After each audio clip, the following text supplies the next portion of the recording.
Selamat datang kembali di channel Borneo Trader. Bagi Bapak Ibu dan teman-teman yang baru pertama kali menemukan channel Borneo Trader di YouTube, saya ucapkan selamat menonton dan selamat bergabung. Di video kali ini saya akan menganalisa ada 7 saham. Yang pertama ada Main, kedua Cepin, ketiga Japa, keempat Ira, kelima KF, keenam Inap, dan ketujuh KLBF. Kita langsung saja ke saham pertama. Ada Main yang hari ini ditutup terkoreksi 2,82% ke harga 860. Kalau dilihat transaksi asing net sell, tapi tipis ya. Kalau dilihat dari broker summary-nya, Main memang lagi didistribusi. Kita langsung saja ke teknikalnya. Secara teknikal, Main ya bisa dikatakan gagal breakout 880 dan koreksi. Jadi peluang Main minggu depan sepertinya masih bisa turun. Uji support dinamik EMA 60 di 850 dan menguji support ya di 835 ini ya, support yang ditarik garis, dan kemungkinan juga Main akan bergerak sideways lagi di range harga supportnya 85 dan resistennya 880. Dan kalau ini ditarik ya bisa dikatakan Main ini gagal breakout dari pola symmetrical triangle-nya. Malah ini perlu hati-hati. Kalau ternyata minggu depan hari Senin Main melanjutkan penurunan, ya kemungkinan Main akan bergerak sideways di range harga ini ya. Supportnya 835 dan resistennya 880. Kalau Bapak Ibu yang masih puja atau pegang, kalau Main ini jebol 835 mending jual aja dulu. Tapi kalau dilihat kemungkinan 835 ini akan dipertahankan karena itu dulunya adalah neckline head and shoulder-nya. Jadi seperti itu untuk Main. Ya ini perlu kesabaran ya. Kalau Bapak Ibu yang mau coba nawar ya beli Main ini, nunggu di area 840 atau 850 buy.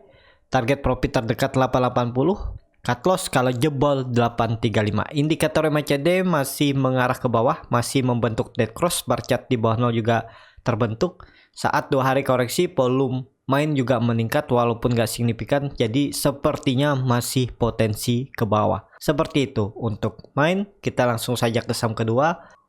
Ada Cepin yang hari ini ditutup di harga 6.900, terkoreksi 1,42%.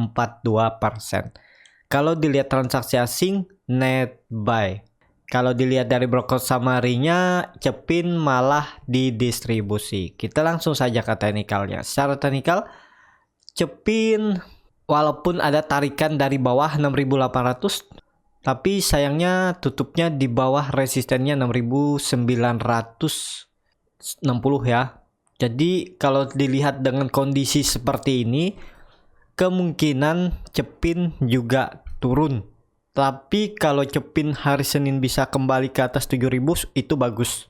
Jadi potensinya ya false breakdown. Tapi hari Senin harus kembali. Jadi seperti itu untuk Cepin ya. Ya semoga aja minggu depan Cepin kembali ke atas. Apakah bisa spekulasi buy di harga sekarang? Mending wait and see aja dulu. Tunggu Cepin kembali ke 6.960 ini buy on breakout aja. Atau tunggu di bawah sekalian. Bisa di 6.600. Belinya bisa di 6.600. Menurut saya ini kalau beli di 6.600, cut lossnya sekalian di bawah aja 6.360. Itu sekitar 4,76%. Dan target profitnya 5% di 6.960 ya. Risk rewardnya masuk 1:1 karena belinya di pertengahan. Apakah boleh nawar di harga bawah? Boleh, cuman resikonya takut ketinggalan kereta. Kalau Bapak Ibu nggak mau ketinggalan kereta, bisa pakai strategi ya, beli dulu setengah atau 30%-nya di 6.600. Kalau ternyata turun dulu, baru tambah di bawah. Dan kalau ternyata Cepin jebol support 6.360, jual dulu. Karena potensinya bisa turun lebih dalam. Dan Cepin juga sudah terlihat membentuk higher low barunya di 7.300. Jadi seperti itu untuk Cepin. Kita langsung saja ke saham ketiga. Ada Japa yang hari ini malah terkoreksi cukup dalam 2,38% ke harga 2.050. Kalau dilihat transaksi asing hari ini net sell. Kalau dilihat dari broker summary, hari ini JAPA didistribusi. Kita langsung saja ke teknikalnya. Secara teknikal JAPA masih aman karena masih nih di atas support yang saya buat. Supportnya itu di sekitaran 2040 sampai 2000. Dengan kondisi seperti ini karena koreksinya juga volume kecil, kemungkinan JAPA ada potensi rebound juga. Minggu depan target selanjutnya tetap masih ya 2200, dan kalau mampu breakout, kalau ditarik pakai Fibo, target selanjutnya bisa 2500 untuk JAPA. Dan JAPA juga masih uptrend. Ini dia membentuk low barunya di 2000. Ya, ini masih dalam proses. Ini bisa pola resin wedge ya. Perlu hati-hati nih kalau JAPA jebol 2000, jual dulu aja. Karena potensinya terdekat bisa ke 1895 sampai 1900. Jadi seperti itu untuk JAPA. Memang JAPA kalau dilihat seperti ini dia membentuk pola resin wedge ya. Tapi kalau ditarik ini dari bawah ke atas, dia baru selesai. Ini kalau dihapus, JAPA baru selesai breakout dari pola Pauling wedge-nya. Ya memang harusnya dipertahankan 2000 ini menjadi support ya, yang harus dipertahankan oleh JAPA. Jadi minggu depan potensi JAPA sepertinya saya lihat akan rebound. Arahnya ke daerah 2200 terdekat. Kalau dilihat dari indikator MACD juga masih bagus, masih membantu golden cross walaupun masih melandai. Volume juga kecil saat koreksi, jadi peluang JAPA minggu depan bisa rebound. Hari ini sempat coba rebound ya, tapi memang market nggak mendukung. Kalau dilihat ISG rebound sesi awal terus dia di zona merah. Ini juga terlihat kan. JAPA sempat rebound tapi kemudian dia tertekan juga. Jadi seperti itu untuk JAPA. Semoga market minggu depan bagus dan kembali hijau. Jadi peluang saham-saham juga akan rebound.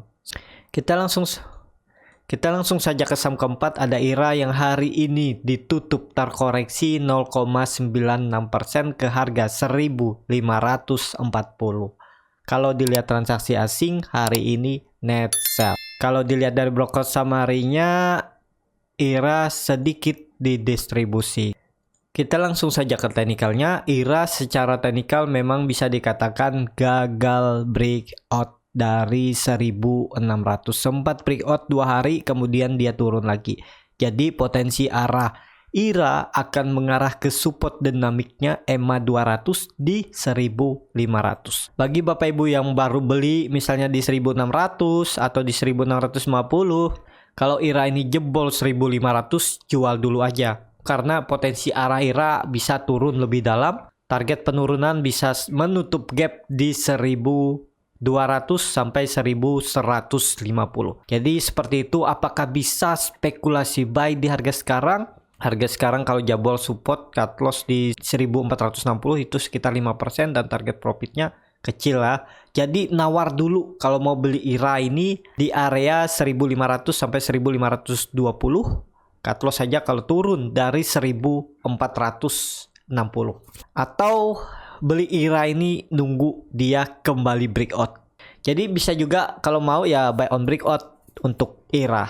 Jadi seperti itu untuk IRA. Mending wait and see aja dulu karena IRA juga belum ada sentimen positif, belum ada news-news yang atau rumor-rumor yang bagus, jadi masih sepi lah untuk IRA. Kita langsung saja ke saham kelima, ada KF yang hari ini ditutup di harga 2440. Kalau dilihat transaksi asing, net sell. Kalau dilihat dari broker summary-nya, KF diakumulasi. Kita langsung saja ke teknikalnya. Secara teknikal KF mending hindari dulu ya, karena bisa dikatakan KF gagal breakout 2500. Nah, kalau untuk KF ini belinya nunggu dia sudah di atas 2500. Tapi kalau Bapak Ibu mau spekulasi buy yang tipe-tipe risk taker, ya ini memang KF ada di area support. Kalaupun cut loss-nya juga nggak dalam, tapi resikonya gampang ke trigger ya.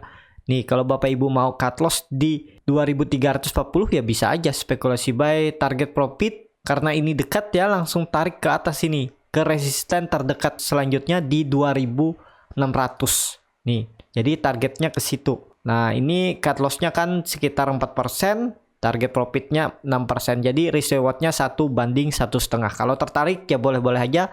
Kalau mau beli KF buy on breakout juga boleh. Nunggu dia confirm di atas 2.500 itu lebih aman ya. Karena sudah sekali coba breakout tapi gagal juga ya. Nih, karena gagal bertahan di atas 2.600 untuk KF. Tapi kalau sekali lagi dia breakout ya kemungkinan bisa confirm breakout dan akan mengarah terdekat 2.600 sampai 2.800. Jadi lihat minggu depan ya, hari Senin atau Selasa mampu nggak KF ini breakout 2.500. Kalau mampu coba aja buy on breakout. Seperti itu untuk KF, tapi ini disclaimer on. Kita langsung saja ke saham ke-6, ada Enough yang hari ini ditutup di harga 2.180 sama harga penutupan pada hari sebelumnya. Kalau dilihat transaksi asing hari ini net buy. Kalau dilihat dari broker summary-nya, Enough didistribusi. Kita langsung saja ke teknikalnya. Secara teknikal, Enough juga sudah membuat 2 candle doji ya, dan tetap bertahan di atas supportnya ada di 2.150. Kalau untuk Enough ini ya, kalau Bapak Ibu mau spekulasi buy ya boleh-boleh aja, karena ini ada di area support kuatnya yang terbentuk dari 16 April 2021. Jadi hampir 2 bulan Enough mempertahankan.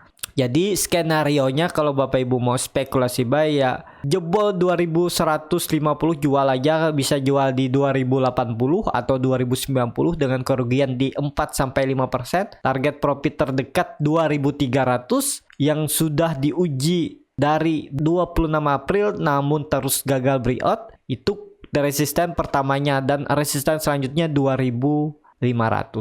Ya, risk reward-nya masuk 14% profitnya. Cut loss-nya sekitar 5% ya, 1:2. Tapi kalau dipakai 2.300 1:1. Tapi dengan kondisi seperti ini ya ada peluang Enough minggu depan naik. Terdekat aja dulu menguji 2.300. Tapi ini disclaimer on ya, kalau Bapak Ibu mau coba ya coba aja beli spekulasi buy. Jebol support 2.100 bisa di 2.080 2.090 jual aja dulu ya. Karena Enough bisa turun lebih dalam, karena Enough juga sudah jauh dari EMA 200. Jadi seperti itu. Untuk Enough ini yang penting bertahan di 2150, ini peluang bagus. Arahnya minggu depan bisa sampai 2.300 terdekat, dan ya semoga aja sampai 2.500 minggu depan. Indikator MACD juga masih mengarah ke atas, masih membentuk golden cross. Barcat juga masih terbentuk. Sayangnya memang 2 hari volumenya belum kelihatan ya.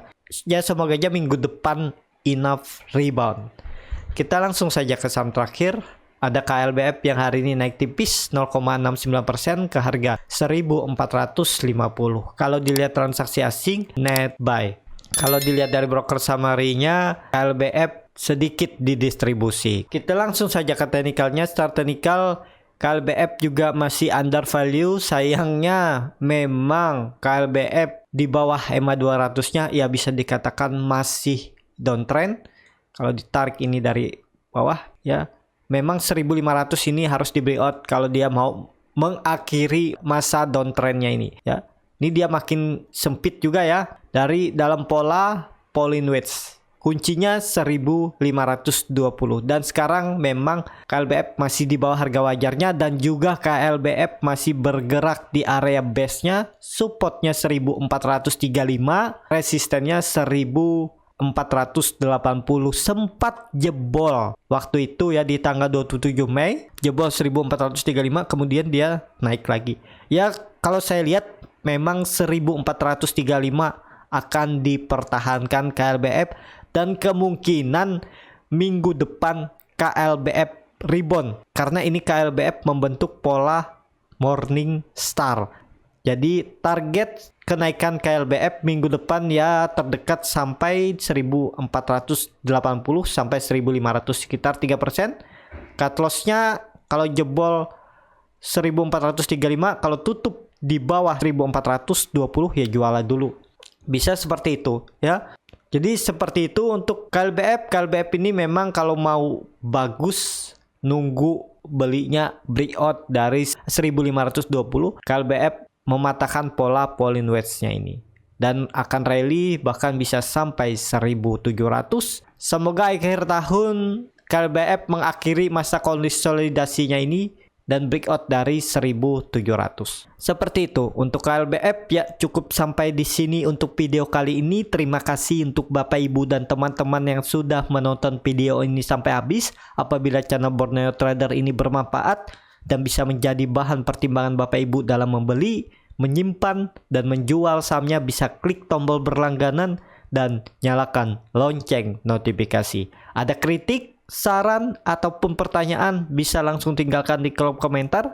Bagi Bapak Ibu dan teman-teman yang baru belajar trading, masih bingung memilih saham, bingung membuat trading plan-nya, Bapak Ibu bisa join trading bersama Borneo Trader. Nanti saya pilihkan saham-sahamnya dan buatkan trading plan-nya beserta chart-nya, dan juga akan diulas kembali setiap malam di grup, dan juga free konsultasi portofolio dan free grup rekomendasi kripto. Kalau tertarik, DM Instagram Borneo Trader, R-nya 2 di belakang. Sampai ketemu di video selanjutnya, tetap semangat, semoga bisa terus cuan.